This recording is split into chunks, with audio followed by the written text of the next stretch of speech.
मैं कुछ बातें यहां रखी है, इसको मेरी समझ के हिसाब से क्लैरिफाई करने का जरूर प्रयास करूंगा। मन ये वक्त एक अरबी शब्द है। वक्त का इतिहास मान्यवर कुछ हदीसों से जुड़ा हुआ मिलता है, और आजकल जिस अर्थ में वक्त शब्द का प्रयोग किया जाता है, इसका मतलब है अल्लाह के नाम पर संपत्ति का दान, पवित्र धार्मिक उद्देश्यों के लिए संपत्ति का दान।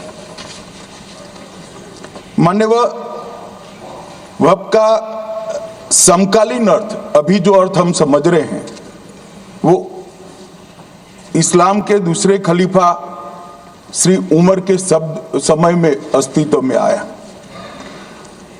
एक प्रकार से इसकी आज की भाषा में व्याख्या करें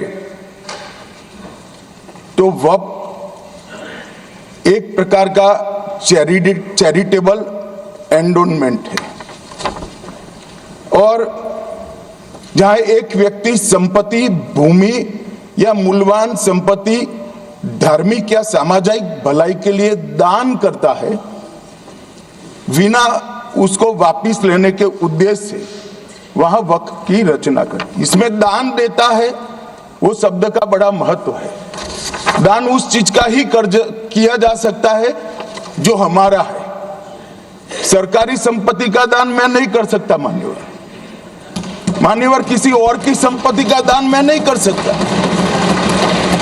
दान उसी चीज का किया जाता है जो हमारा है मान्यवर। इसी विषय पर ये सारा जो बहस चल रहा है।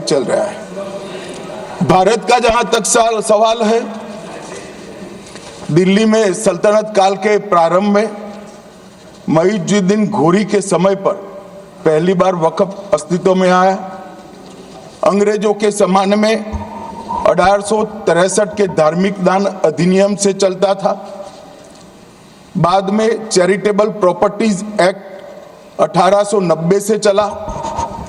उसके बाद 1913 में मुसलमान वक्फ वैलिडेटिंग एक्ट अस्तित्व में आया। तब तक ये सारी प्रक्रियाएं चैरिटेबल एक्ट के तहत चलती थी। मान्यवर आजादी के बाद वही एक्ट को 1954 में वक्फ के केंद्रीकरण के लिए बदला गया। 95 में वक्फ न्याय अधिकरण और वक्फ बोर्डों की स्थापना की। अब ध्यान से सुनिएगा मान्यवर, वक्फ परिषद और वक्फ बोर्ड ये 1995 से आए।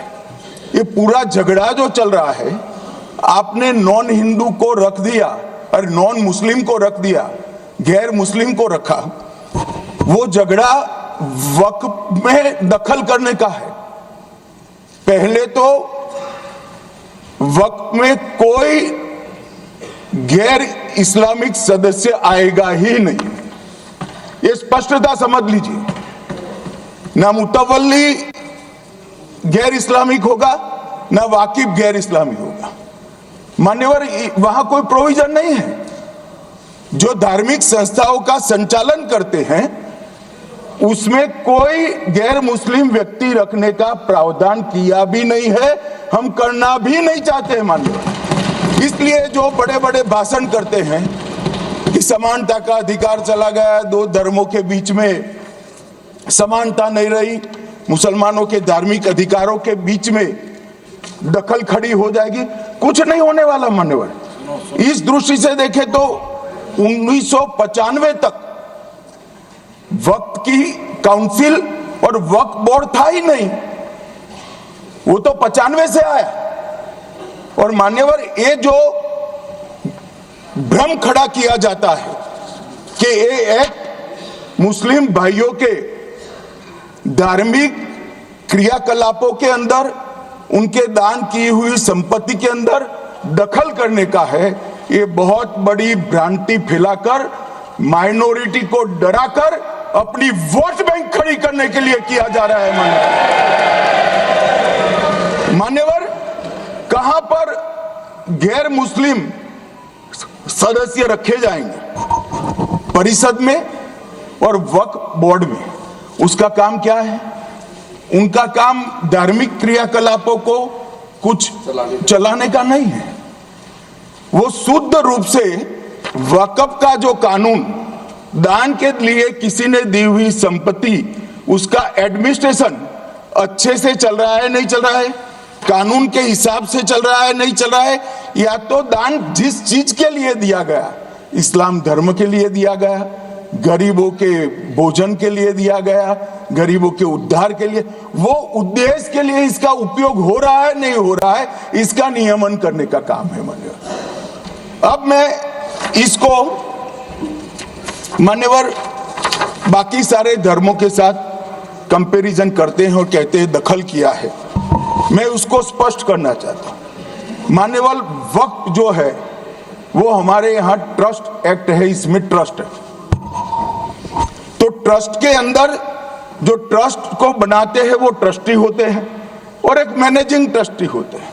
वक्फ में वाकिफ होता है, वक्फ होता है और मुतवल्ली होता है। ये सारे इस्लाम के अनुयायी हैं। अरे भाई, आप कह रहे हो, हम तो कह रहे हैं क्योंकि इसका वक्फ शब्द ही इस्लाम से आया है, इसलिए हम कह रहे हैं कि वक्फ वो ही कर सकता है जो इस्लाम का अनुयायी हो। अब आप उसका विरोध कर रहे हो तो आप तो वक्फ में भी नॉन इस्लामिक आदमी चाहते हो। मान्यवर क्या कह रहे हैं? हम इसलिए कह रहे हैं कि वक्फ वो ही कर सकता है जो प्रैक्टिसिंग इस्लाम को प्रैक्टिस करता होगा, क्योंकि मान्यवर इसकी उत्पत्ति ही इस्लाम के सिद्धांतों से हुई। अब मान्यवर वक्फ धार्मिक हुआ, वक्फ बोर्ड नहीं हुआ, वक्फ परिषद भी नहीं हुई। अरे सुनो भाई, मान्यवर ट्रस्ट के अंदर ट्रस्टी जो होते हैं, जो चर्च होगा तो क्रिश्चियन होंगे, पारसी भी होंगे, पारसी के लिए वो ट्रस्ट होगा, तो हिंदू होगा तो हिंदू के लिए। अब चैरिटी कमिश्नर हम कहेंगे कि भाई मुस्लिम क्यों आया? मुझे बताओ, चैरिटी कमिश्नर एक्ट में मुसलमान चैरिटी कमिश्नर बन सकता है या नहीं बन सकता है? उसको ट्रस्ट नहीं चलाना है, उसको चैरिटी के कानून के हिसाब से वो ट्रस्ट चले, उसकी देखरेख करनी है। ये धार्मिक नहीं है, ये धर्म का काम नहीं है मान्यवर, ये एडमिनिस्ट्रेटिव वर्क है। और इसलिए तो फिर चैरिटी कमिश्नर हिंदू होगा तो वो क्रिश्चियनों के ट्रस्ट का कैसे देखरेख करेगा? चैरिटी कमिश्नर क्रिश्चियन होगा तो जैनियों के और हिंदुओं के ट्रस्ट का कैसे देखरेख करेगा? अब बताओ कि सारे ट्रस्ट के चैरिटी कमिश्नर अलग अलग बन, देश तोड़ दोगे आप लोग, तोड़ दोगे।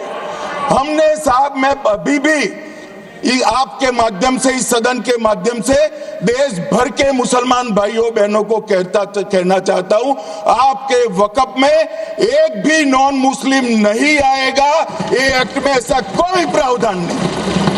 मगर जो वक्फ बोर्ड है और वक्फ परिषद है, उसका काम क्या है? वक्फ की संपत्तियां मान्यवर बेच खाने वाले लोगों को पकड़कर इसके बाहर निकालने का।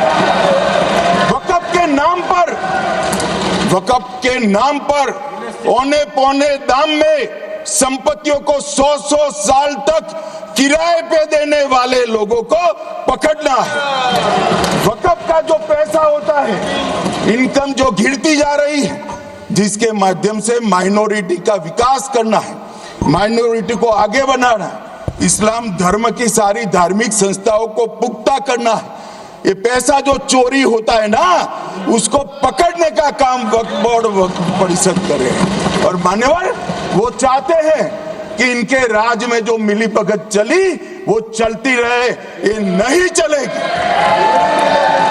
ये नहीं चलेगी। और मान्यवर, मैं आज आपको बताना चाहता हूं क्या स्थिति हुई है मान्यवर।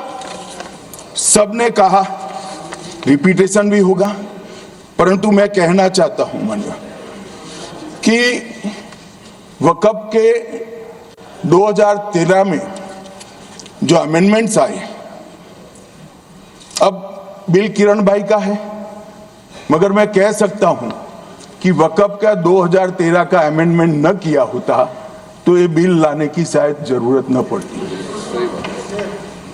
सब कुछ अच्छा चलता था, 14 में चुनाव आने वाला था, 13 में रातों रात तुष्टीकरण करने के लिए वक्फ कानून को एक्सट्रीम बना दिया गया। और मान्यवर, इसके कारण क्या हुआ?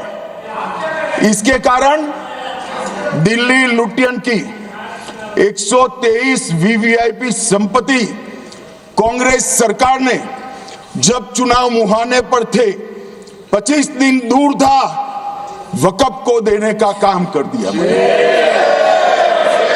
दिल्ली वक्फ बोर्ड ने उत्तरी रेलवे की भूमि वक्फ के नाम घोषित कर दी। हिमाचल में वक्फ की संपत्ति बताकर उस पर अवैध मस्जिद बनाने का काम किया। 250 हेक्टेयर क्षेत्रफल वाले 12 गांव पर वक्फ का स्वामित्व हो गया तब तमिलनाडु में। और मान्यवर, तमिलनाडु के 1500 साल पुराने तिरुचेंदुरई मंदिर की 400 एकड़ भूमि को वक्फ की संपत्ति घोषित कर। ये जब मंदिर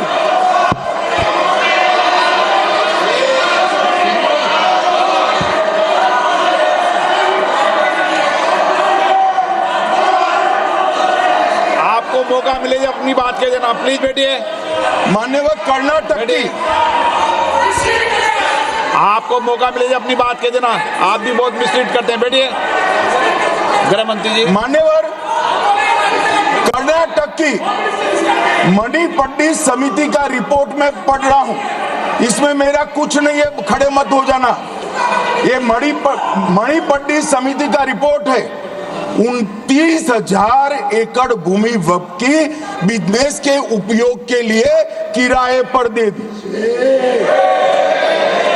मान्यवर, 2001 से 12 के बीच 2 लाख करोड़ की वक्फ की संपत्ति निजी संस्थानों को हस्तांतरित कर दी 100 साल की लीज पर। मान्यवर, बेंगलुरु में उच्च न्यायालय में बीच में पढ़ना पड़ा, 602 एकड़ भूमि को जब्त करने से रोकना पड़ा। विजयपुर कर्नाटक के होनवाड़ गांव की 1500 एकड़ भूमि पर दावा कर उसको विवाद में डाला और 500 करोड़ की संपत्ति जिस भूमि का मूल्य है वहां 5 स्टार होटल को महीने 12,000 रुपए के किराए से दे दिया।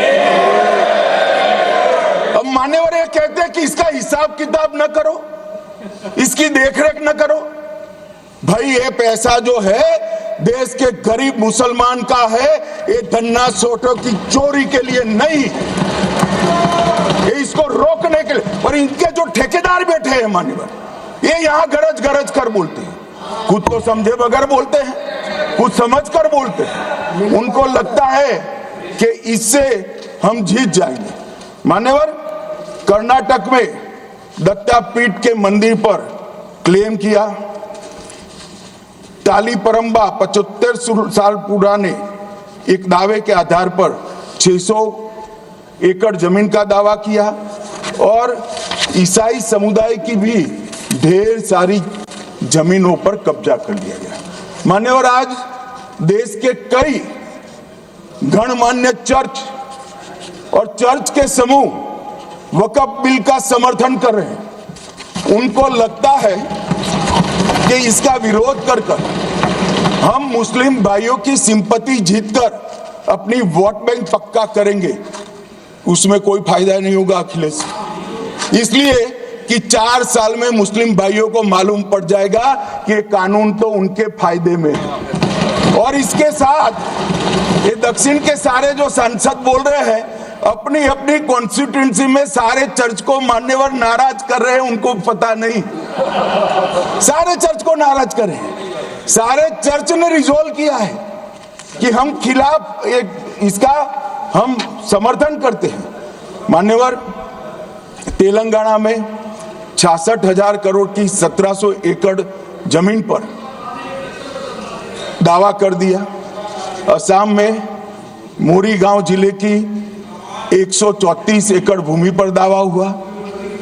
बिहार का मैं लालू जी के कोर्ट के साथ बाद में बताता हूं। गुरुद्वारा से संबंधित हरियाणा की 14 मरला भूमि को वक्फ को सौंप दिया। और मान्यवर प्रयागराज में चंद्रशेखर आजाद पार्क को भी वक्फ, प्रयागराज में चंद्रशेखर आजाद पार्क को भी वक्फ घोषित किया। और मान्यवर महाराष्ट्र के वडानगे गांव में महादेव की मंदिर पर दावा किया। और बीड में कंकलेश्वर मंदिर की 12 एकड़ जमीन वक्फ बोर्ड ने जबरन ले ली। मान्यवर ये सब जब जो चल रहा है इसमें आज भी मैं स्पष्ट करना चाहता हूं, वक्फ जो कि मुस्लिम भाइयों की धार्मिक क्रियाकलाप और उनके बनाए हुए दान से ट्रस्ट है, उसमें सरकार कोई दखल करना नहीं चाहती है। मुतवल्ली भी उनका होगा, वाकिफ भी उनका होगा, वक्फ भी उनका होगा। परंतु वक्फ की संपत्ति, इसका रख रखाव ठीक से हो रहा है नहीं। वक्फ का संचालन कानून के हिसाब से हो रहा है, निजी उपयोग के हिसाब से। सैकड़ों साल पहले किसी बादशाह ने दान किया, हमारी भाषा में कहो तो धर्मादा किया। अब इसकी संपत्ति को आप 12,000 रुपये में 5 सितारा होटल बनाने के लिए दे देते हो, ये उचित है क्या भाई? वो पैसा गरीब मुसलमान के कल्याण के लिए करिए, तलाकशुदा महिलाओं के कल्याण के लिए करिए, जो अनाथ बच्चे हैं उसके कल्याण के लिए करिए। मानिए, और ये करने की जगह बेरोजगार मुसलमान युवाओं के लिए स्किलिंग का काम करिए। लाखों करोड़ों रुपए की भूमि मान्यवर और इनकम 126 करोड़ रुपया। रेलवे की जितनी जमीन है, जिसमें हजारों करोड़ लाखों करोड़ का रेलवे का कारोबार चलता है, इतनी भूमि वक्फ के पास है और इनकम 126 करोड़ रुपए। मान्यवर कहते हैं कि इनकम का क्या उद्देश्य है?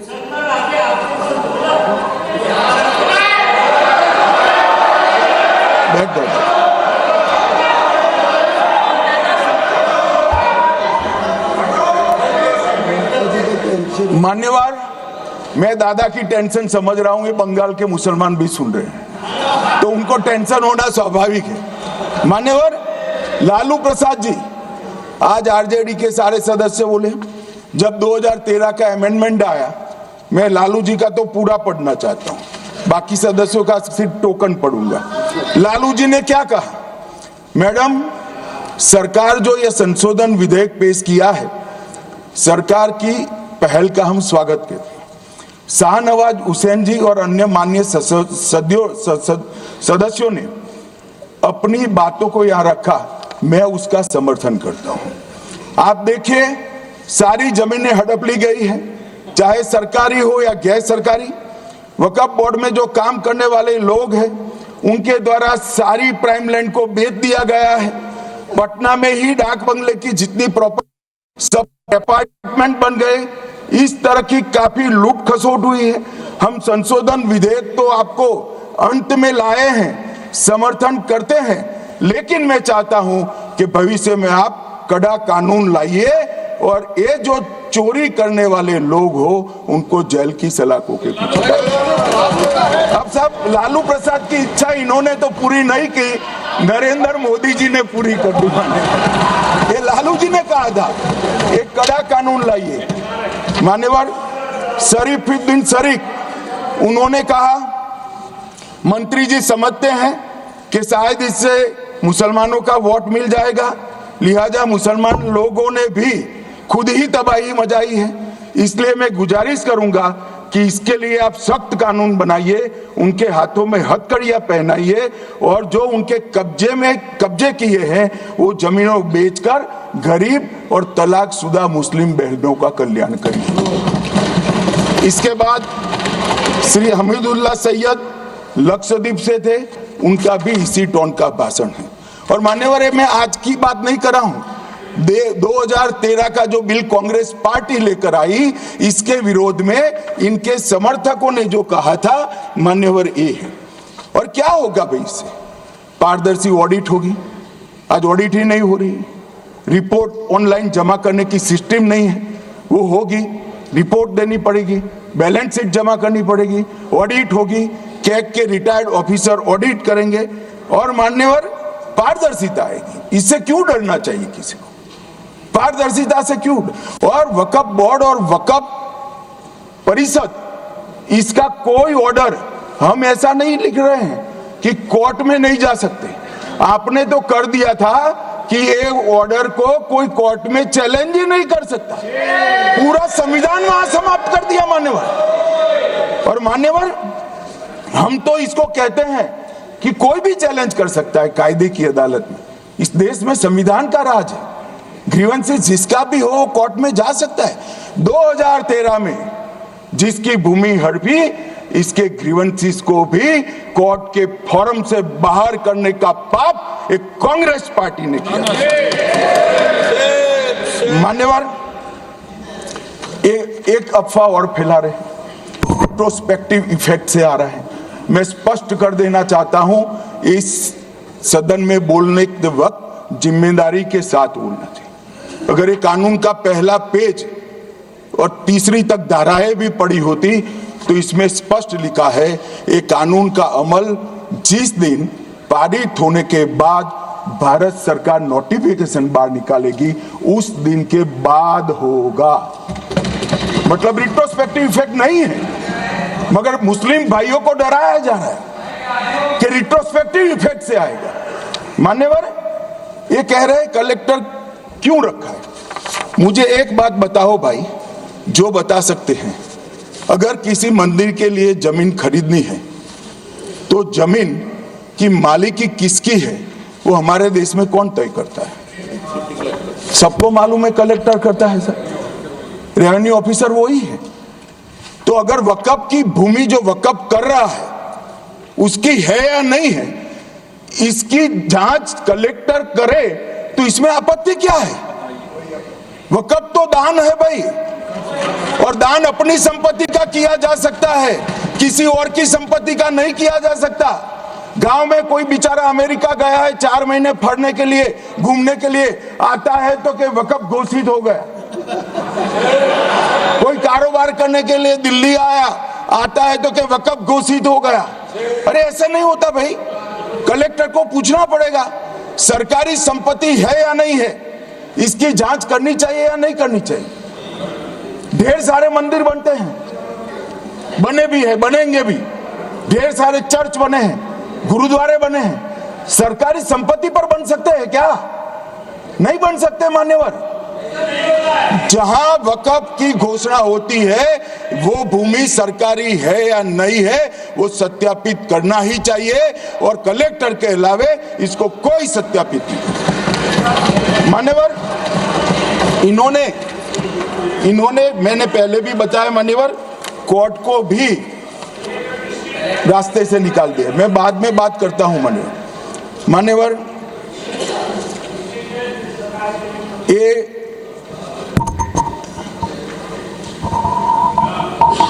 मान्यवर एक उपयोग के आधार पर वक्त की समाप्ति। मान्यवर ये कह रहे हैं कि सैकड़ों सालों से वहां प्रैक्टिस है। अब वो तो वक्फ रजिस्टर हो गया, आपने घोषित कर दिया, वक्फ में रजिस्टर भी हो गया, अब इसका सवाल नहीं है। मगर सैकड़ों साल की प्रैक्टिस, मुगलों के समय की प्रैक्टिस आज घोषित की जा सकती है क्या? अगर वहां नमाज पढ़ रहे हैं तो लोग देखते होंगे, कब्रिस्तान होगा लोग देखते होंगे, दरगाह होगी तो लोग देखते होंगे, और घोषित भी हो चुका होगा, रजिस्टर भी हो चुका होगा। अब अगर आप वक्फ घोषित करना है तो उसको ऐसे नहीं कर सकते मान्यवर, अधिकृत करना चाहिए। मान्यवर जो दूसरा सुधार लेकर आए किरण जी, वो ही है कि धारा 36 में वक्फ संपत्तियों को बिना किसी स्पष्ट प्रक्रिया से, मालिकी की प्रक्रिया से पंजीकृत नहीं किया जा सकता। मान्यवर अपील का प्रावधान वर्तमान में अधिनियम में ट्रिब्यूनल के निर्णय के खिलाफ अपील करने का कोई प्रावधान नहीं है। ये दृष्टिभ्रम खड़ा कर रहे थे गोगाई जी कि हाईकोर्ट में जा सकते। हाईकोर्ट में सिविल सूट नहीं जा सकता, रीट के अधिकारों का उपयोग कर कर हाईकोर्ट में जा सकते। सिविल सूट में ज्यादा प्रोटेक्शन मिलता है मूल मालिक को। आपने सिविल सूट को खत्म कर दिया था। रीट के जुडिक्शन बहुत सीमित है, हम सब जानते हैं कि ये सीमित कर दिया गया था, आप भी जानते हो, मगर आपको वोट बैंक चाहिए। मान्यवर, ये हमारा स्पष्ट सिद्धांत है भारतीय जनता पार्टी की, मोदी सरकार का, कि वोट बैंक के लिए हम कोई कानून नहीं लाए। कानून न्याय के लिए होता है, कानून लोगों के कल्याण के लिए होता है। इन्होंने कहा कैसे कैसे कानून आए हैं, मैं बता देता हूं सब। अभी कांग्रेस के महासचिव और माननीय सदस्य कह रहे थे क्या कानून आ रहे हैं, सब किस प्रकार के कानून आ रहे हैं। मान्यवर, इसी सदन में नरेंद्र मोदी सरकार ही महिलाओं को 33% आरक्षण का कानून लाया। इसी सरकार में पिछड़ों को संवैधानिक अधिकार दिया गया। मान्यवर, इसी सरकार में बजट जो आए, इसमें गरीबों को गैस, शौचालय, पानी, 5 लाख तक का बीमा, 5 किलो अनाज, बिजली और घर दिए गए।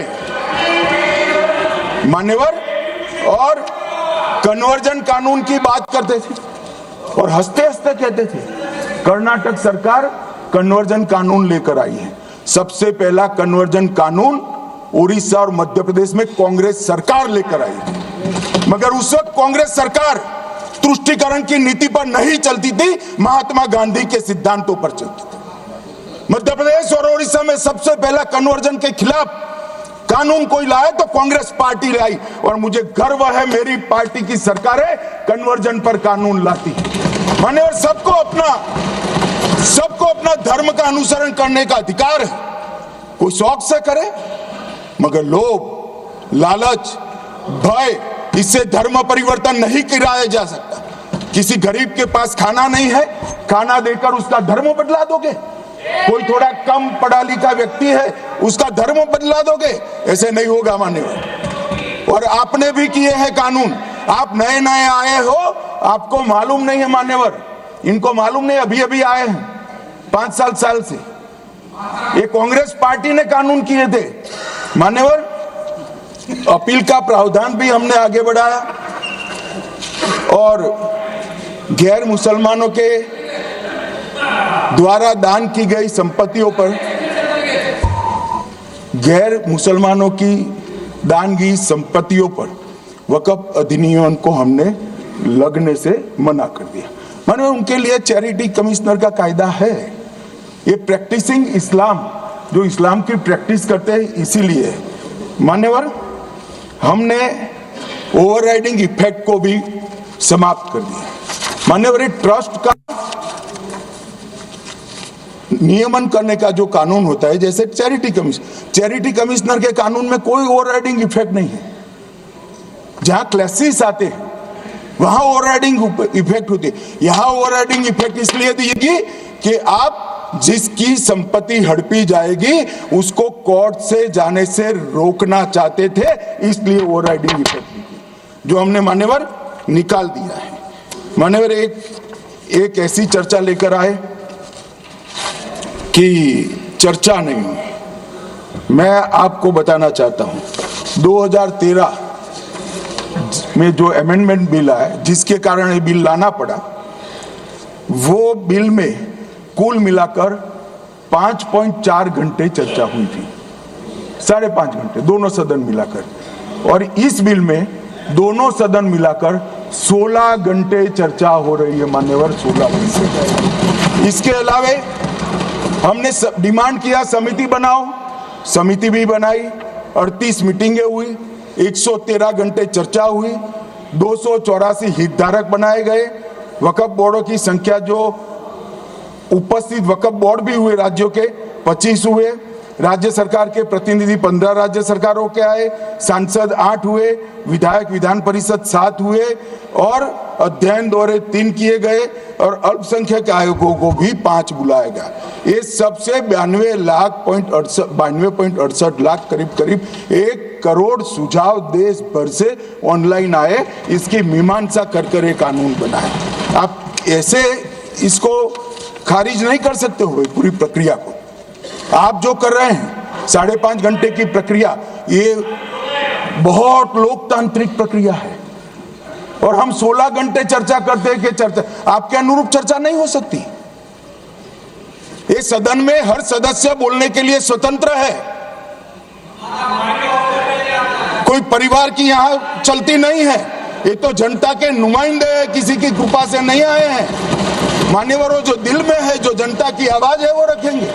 मान्यवर, एक सदस्य द्वारा कहा गया कि ये मिसलीडिंग है कि पुराने कानून में 2013 के जो अमेंडमेंट्स थे उसमें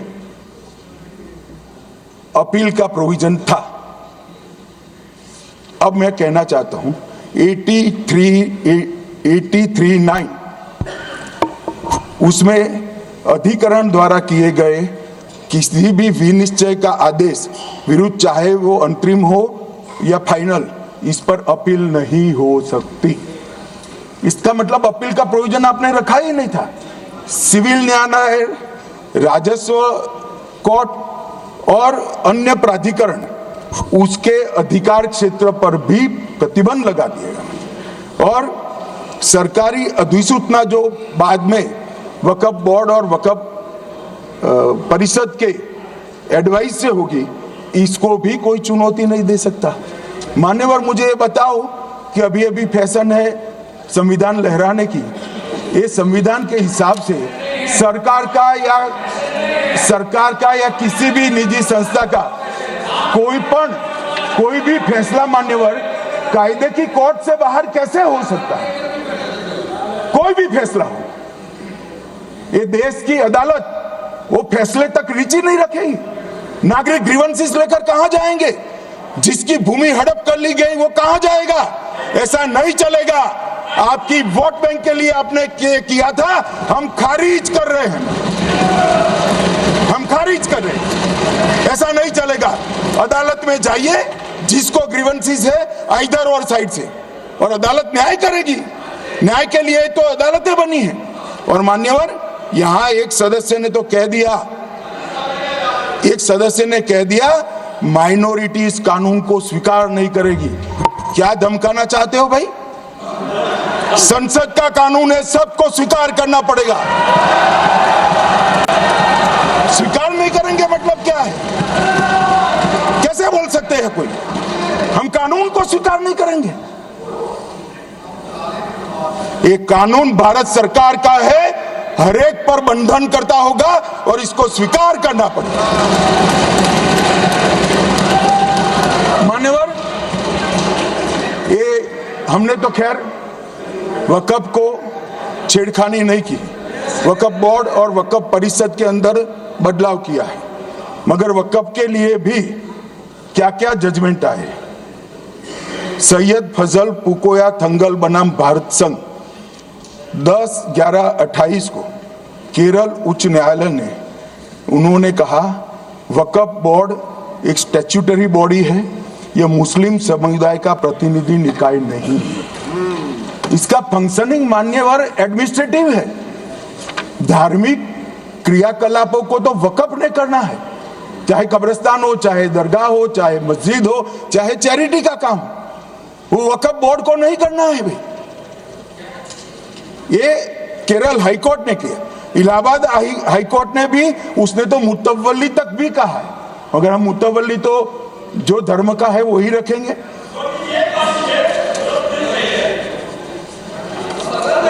मान्यवर, इन्होंने कहा एक मुतवल्ली के कर्तव्य विशुद्ध रूप से धर्म निरपेक्ष कैरेक्टर है, मगर हम मुतवल्ली को छू नहीं रहे। मान्यवर ये कह रहे थे कि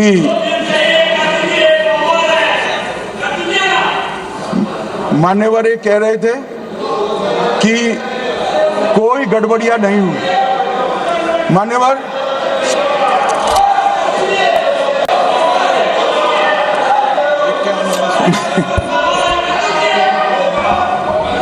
मान्यवर 2013 में अन्यायी कानून आया। भाई करने थोड़ा शांत हो जाइए। ये 26 के कारण डरे हुए और कुछ कारण नहीं। चुनाव जो है ना अक्टूबर में 25 में जो चुनाव है इसके कारण मान्यवर भाई बैठ जाओ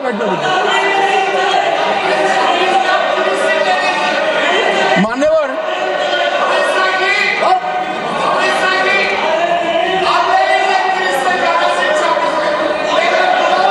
बैठ जाओ। बंगाल में आकर कहूंगा ये राजनीतिक हिसाब किताब का अखाड़ा नहीं है। छाती पर ठोक कर कहूंगा ज्यादा सिखाएंगे।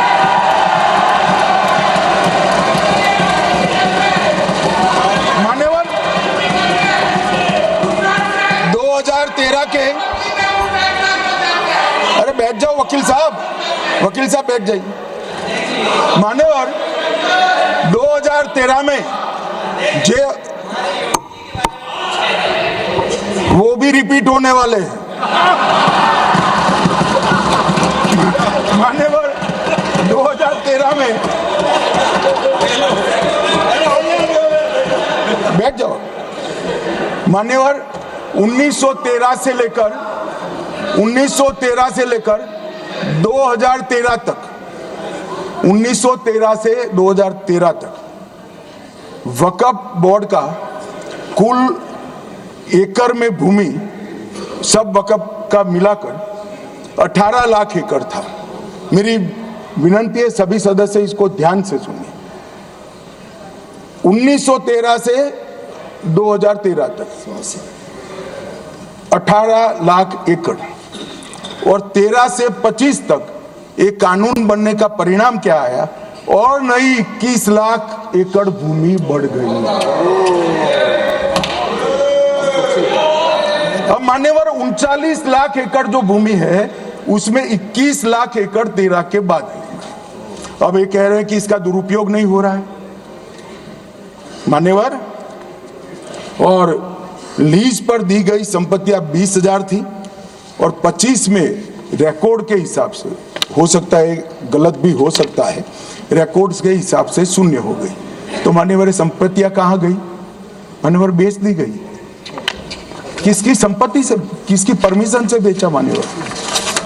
मान्यवर मैंने पहले ही कह दिया कि केरल और देश भर के Catholic bishop council, Catholic bishop conference of India, Catholic Congress Kerala, भारतीय कैथोलिक धर्मगुरुओं की महासभा, केरल चर्चों की संयुक्त परिषद, कैथोलिक कांग्रेस केरला, ये सब ने इस बिल का समर्थन करा है और कहा है अन्यायी 2013 का सुधार। हम अकेले नहीं कह रहे मान्यवर। और मान्यवर इसी एक्ट में हमने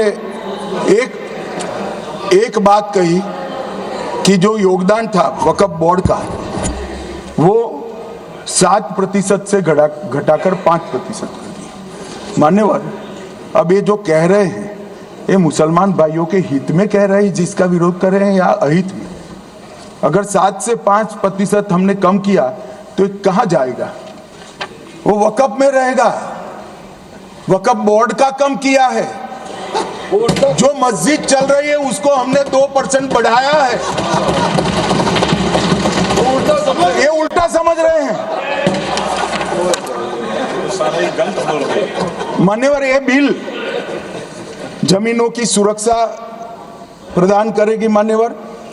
किसी की जमीन अब घोषणा मात्र से वक्फ नहीं बनेगी, उसको प्रोटेक्शन मान्यवर। पुरातत्व विभाग और एएसआई की जमीन को हम सुरक्षा देंगे। आदिवासी भाइयों की शेड्यूल 5 और शेड्यूल 6 की जो जमीन है वो सुरक्षित हो जाएगी। निजी संपत्ति जो आम नागरिकों की है वो भी सुरक्षित हो जाएगी और वक्फ करने के लिए स्वामित्व को दान तो साहब अपनी संपत्ति का ही कर सकते हैं, गांव की संपत्ति का दान नहीं कर सकते। तो वक्फ निजी संपत्ति से ही स्वामित्व के बगैर नहीं हो पाएगा। इसमें पारदर्शिता लाने के लिए सूचना की प्रक्रिया को दाखिल किया गया है। वक्फ बोर्ड की वक्फ की जो संपत्ति घोषित करने की अधिकार थे उसको समाप्त कर दिए, कलेक्टर से सर्टिफाइड कराना पड़ेगा और नए वक्फ पारदर्शी तरीके से पंजीकृत भी करने पड़ेंगे। रजिस्ट्रेशन के बगैर कोई संस्था नहीं चल सकती। और मुस्लिम ट्रस्ट अब तक के जो है उसको हमने इस जो माफ करना, कई सारे ऐसे मुसलमान भाई हैं जो वक्फ के कानून को अंदर दायरे में आना नहीं चाहते। मुझे मिले थे वोरा समाज वाले, वोरा समाज है, अहमदिया है, कई सारे ऐसे समुदाय हैं, सिया भी है, पसमंदाओं के भी कुछ ट्रस्ट हैं। वो सभी को मैं एक आनंद का समाचार देना चाहता हूं, अब मुसलमान भी ट्रस्ट एक्ट के अंदर अपना ट्रस्ट रजिस्टर करा सकता है। इसके लिए कंपलसरी नहीं है कि वो वक्फ के कानून में भी जाए, चैरिटी कमिश्नर एक्ट के तहत वो करने वाला है। मान्यवर, भूमि के रिकॉर्ड का कार्यालय होगा, समाचार पत्र और क्षेत्रीय भाषाओं में इसकी एडवर्टाइज दी जाएगी। ढेर सारे प्रावधान मान्यवर इसके अंदर किए हैं। महिला, सिया, पसमंदा, वोरा, अहमदिया, उनका हमने समावेश किया ही है। और उन्होंने कहा, मैं सुन रहा था मान्यवर, एक फैशन हो गई, राम जन्मभूमि का मंदिर बनाने की बात आई तो इस देश के अंदर खून की नदियां बह जाएगी, मुसलमान रोड पर आ जाएगा, मुसलमानों का ये हो जाएगा, वो जहाँ ट्रिपल तलाक, फिर से डर, सीए आया कि मुसलमानों की नागरिकता चली जाएगी। जिन जिन ने भाषण किया है, एक मुसलमान की नागरिकता गई है तो बता दो। मुसलमान भी जानता है। और मैं तो आपके माध्यम से देश के मुसलमानों को अपील करना चाहता हूं मान्यवर, मैंने बहुत झेला है। ये कहते थे कि सीए कानून मुसलमानों की नागरिकता लेने 2 साल हो गए, एक भी मुसलमान की नागरिकता गई है तो सदन के पटल पर रखी। कितना झूठ फैलाया इन्होंने। मान्यवर, धारा 370 हटाई, ये कह रहे थे मुसलमानों का ये हो जाएगा, वो हो जाएगा, फिर से उमर अब्दुल्ला जीत कर आज शासन करे, आतंकवाद समाप्त हो गया, विकास शुरू हो गया, पर्यटन बढ़ गया। मान्यवर, एक कांग्रेस पार्टी और उसके साथियों ने मुसलमान भाइयों को डरा डरा कर अपनी वोट बैंक खड़ी करने का काम किया। हम नहीं डरा रहे मुसलमानों को, आप डरा रहे हो भाई। आप कह रहे हो ये हो जाएगा, मैं कहता हूं इस देश के नागरिक को किसी भी धर्म का हो कोई आंच नहीं आएगी। मान्यवर, ये नरेंद्र मोदी सरकार का सही। मान्यवर,